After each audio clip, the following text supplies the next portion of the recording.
Wasalna biex nlaqgħukom mal-aħħar mistieden li għandna fil-programm u fil-verità magħna fuq is-sufan għandna lil Kane Said. Għal min kien isegwi l-programm tagħna niskata fil-iskedi li għaddew, Kane kien regolari magħna fil-programm u reġġa' se jkun qiegħed magħna kultant żmien biex inkunu nistgħu nitkellmu ftit dwar l-op responsabbli u dwar affarijiet suġġetti li jinteressawna anke fil-ħajja tagħna ta' kuljum. Kif aħna Kane? Nsellem-lek Angela. Jiena lilek. Nsellem lit-tim kollu tiegħek. U nirringrazzjawkom fisem il-Fondazzjoni għall-op responsabbli tal-li erġajtu qegħdin tilqgħuna. Pjaċir tagħna. Pjaċir tagħna anzi ngħidlek grazzi tal-li għażiltu anki dan il-programm biex naturalment inkunu nistgħu nwasslu għarfien lit-telespettaturi tagħna. Llum se nitkellmu dwar screen time. Forsi nispjegaw lit-telespettaturi tagħna x'ifisser meta ngħidu screen time u x'għandna nagħmlu biex meta forsi naqbżu dik il-linja li suppost noqogħdu attenti kemm nużaw ħin quddiem l-iskrin nkunu nafu x'għandna nagħmlu. Iva, millux kont qed inqalleb rivista popolari Life Magazine tiġi ppubblikata u Malta u wieħed mill-kittiba mill-opinjonisti li kien hemm f'din ir-rivista kien Dr. Malcolm Paul Gallia li kiteb artiklu interessanti ħafna fuq screen time. X'jiġifieri screen time? Screen time huwa dak il-ħin li aħna nqattaw regolarment kuljum quddiem screen tat-televiżjoni, computer, tablet, mobile, mhux biss għal fini tal-logħob, għal gaming jew gambling jew logħob tal-azzard, imma għal kollox għal ħin tax-xogħol tagħna. Imma sfortunatament waqt il-ħin liberu l-screen time normalment jidħol fin fil-relazzjonijiet tagħna soċjali. X'qed infisser dwar dan il-ħin li aħna suppost inqattaw mat-tfal tagħna. Naqbdu l-mobile u nqogħdu nlabbu fuq social media. Waqt il-xogħol tagħna. U tiskanta kemm jakkumula ħin. Il-ftit ħin li nagħmlu minn ħina li ħormatu l-ġurnata, jekk tara t-total, tiskanta bik innifsek, tgħid ma possibbli għamil dal-ħin kollu fuq il-mobile, pereżempju, jew qudiem it-tablet. Bl-Ingliż, Dr. Gallia isemmi kelma sedentary activity, xi tfisser li hija attività li l-ġisem tal-bniedem ma toħodlux enerġija. Xi kultant laqqas inkunu nafu li qegħdin naraw xi affarijiet fuq il-mobile, li qegħdin fuq il-laptop tagħna qegħdin naraw it-television. Għal xi qed inwassal. Is-soltu nitkellem li importanti immens li nżommu nkunu responsabbli fil-ħin li aħna nqattaw waqt il-logħob. Però fil-verità hemm xi ħaġa. Hemm xi ħaġa importanti ħafna Angela naqtalek ftit id-diskors li nżommu lilna nfusna responsabbli mit-tfal tagħna sal-adulti u l-anzjani fil-ħin li aħna nqattaw quddiem l-iskrin. Għal kwalunkwe raġuni għax-xogħol, għal fil-ħin liberu tagħna, għall-logħob, għar-rikreazzjoni, għax kemm l-għajnejn ikollhom bżonn jistrieħu u kemm il-ġisem tagħna jkollu bżonn dik l-attività fiżika. Verament, verament. Imma inti semmejt aħna bħala ġenituri, x'nistgħu nagħmlu biex l-ewwel netta x'aħna nagħtu anki lill-uliedna intu għam eżempju fil-verità. Allura rridu nkunu aħna li nibdew li naqsu minn dan l-screen time minn tagħna u mbagħad kif għandna naslu biex innaqsu anki minn ta' uliedna.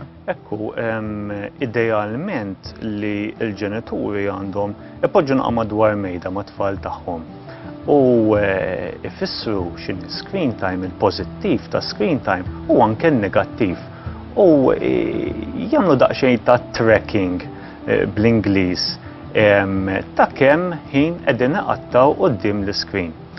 Dan il-ħin qed ikun ta' benefiċċju għalihom jew qegħdin dan il-ħin qed itellifhom minn affarijiet aktar importanti bħal ħajja soċjali, il-ħbieb, ix-xogħol, il-homework, l-istudju. U jillimitaw kemm jista' jkun dan il-ħin b'mod responsabbli. Illum il-ġurnata il-teknoloġija tant avvanzat li nqattaw ħafna ħin qudiemha. It's a matter of fact. L-importanti li insibu alternattivi għal dak il-ħin.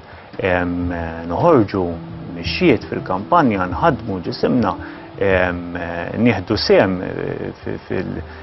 f'suġġetti oħrajn barra l-screen time tagħna. U hemmhekk nippruvaw dejjem nimprovjaw lilna nfusna u nimprovjaw ukoll ir-relazzjonijiet tagħna. Sfortunatament kważi biex ngħidlek it-teknoloġija ħaditilna over. U laqas inkunu nafu li qegħdin qattaw dak il-ħin kollu quddiem l-iskrinja. Kemm xi telespettaturi anki jixtuqu jitkellmu ma' kejn il-linji miftuħin nieħdu gost nisimgħu minn għandkom jekk għandkom xi sitwazzjoni li tixtuqu tiddiskutuha. Intom qegħdin hemmhekk anke biex tgħinu lit-telespettaturi tagħna f'każ li jkollhom problema. X'hawn min jgħidlek naf il qed inqatta' ħafna ħin imma ma nafx naqbad nagħmel għax awtomatikament idejja hemm tmur, jiġifieri jew meta ma jkollix nagħmel jew naqbad il-mobile u noqgħod niċċekkja nirrowmja jew naqbad it-tablet hemm intom bħala fondazzjoni x'tistgħu tagħmlu jew x'tistgħu tigwidaw lit-telespettaturi tagħna? Normalment hemm persentaġġ ta' persuni li kull meta jużaw l-screen time tagħhom jilagħbu. Issa jekk hux gaming, jekk hux gambling, lob tal-azzard, fejn f'dik l-attività tkun qed tirriskja flusek minn fuq is-sufan tiegħek permezz tal-oġġett elettroniku tiegħek. Hemmhekk irid ikun il-persuna li tkun responsabbli. Nerġa' nirrepeti, responsabilità fil-ħin li kemm it-tfal tagħna u kemm l-adulti u l-anzjani li isma' jiena ġenitur għandi t-tifel qiegħed jilgħab video game. Tajjeb li jilgħab video game u hemm il-pożittiv tagħha. Imma wkoll tajjeb ukoll li jekk it-tifel tiegħi nista' nillimitalu l-ħin għal sija satejn flokal 8 sigħat kuljum pereżempju, għax hemmhekk jekk nesaġeraw jekk naqbżu il-limitu tal-responsabilta, hemmhekk iva jista' jagħti il-każ li jibdew jinħolqu xi tip ta' problemi meta l-logħob elettroniku jieħu preċedenza fuq l-istudju. Nerġa' nirrepeti fuq il-ħajja soċjali. Kemm jista' jkun aħna bħala fondazzjoni niftħu ftit għajnejn il-ġenituri biex ikunu konxji dwar dan u anke għaliex le jinformaw l-tfal tagħhom x'jistgħu jkunu riperkussjonijiet. Iva ilab għandu jkollok ħin biex tilab imma tesaġerax. Żomm mal-limitu tal-ħin imbagħad nimxu ġurnata b'ġurnata nimxu minn hemmhekk. Fil-verità hemm ħafna riperkussjoni ukoll għaliex aħna inti semmejt aktar kmieni anke l-għajjejn jgħajjew. Iva. U psikoloġikament inti se tgħejja meta toqgħod quddiem dak id-dawl u l-ħin kollu tlaħħaq ma' kollox. Dr. Gallia kiteb tajjeb ħafna li l-screen time meta l-screen time ikun esaġerat inti tnaqqas mill-attività fiżika. Iżżid fl-aptit tal-ikel u l-aptit ikun għal junk foods fortunatament. Naturalment dejjem qegħdin sedentarji u dejjem isek trid xi ħaġa xi tnaqqar bħal meta dak li jkun qeddu mit-television u jkun irid dik xi ħaġa tajba waqt li jkun qed jara xi ħaġa favorita tiegħu. Ekku. U daw l-affarijiet jistgħu kif jiġri bħas-soltu problema tibda jisa twassal għal oħra. Problema tal-obeżità esaġerata. Barra li tkun obez overweight inti ma tkunx qed tħaddem ġismek. Ġifieri dawn l-affarijiet tajjeb li kemm il-ġenituri u nerġa' nirrepeti anke aħna l-adulti u anke l-anzjani li jżommuha f'moħħhom u speċjalment meta jużaw l-screen time għall-logħob ikunu ferm aktar responsabbli f'dak li jkunu qegħdin jagħmlu fil-ħin li jkunu qed inqattaw. Għaliex jekk il-ħin għall-logħob, il-ħin għall-logħob tal-azzard jibda jinqabes b'mod esaġerat, hemmhekk jibdew jidħlu riperkussjonijiet li sfortunatament huma kollha. Inti trid iżżomm mal-limitu mhux biss ta' ħin, f'dak il-każ trid iżżomm mal-limitu tal-budget. Illum il-ġurnata tal-budget. Ekku. Tajjeb li ikonna time management and money management. Il-logħob huwa attività sabiħa, isserħek, imma tkun responsabbli f'dak li tkun qed Però ħalli immiss xi ħaġa oħra għaliex inti ssib min jilgħab anki online imma ma jkunx qed jilgħab għall flus. Okay. U dak ukoll jiġi lob, le? Iva, inti dak insejħulu gaming, meta inti qed tilab qed tirrilassa tieħu pjaċir u m'intix tonfoq flus.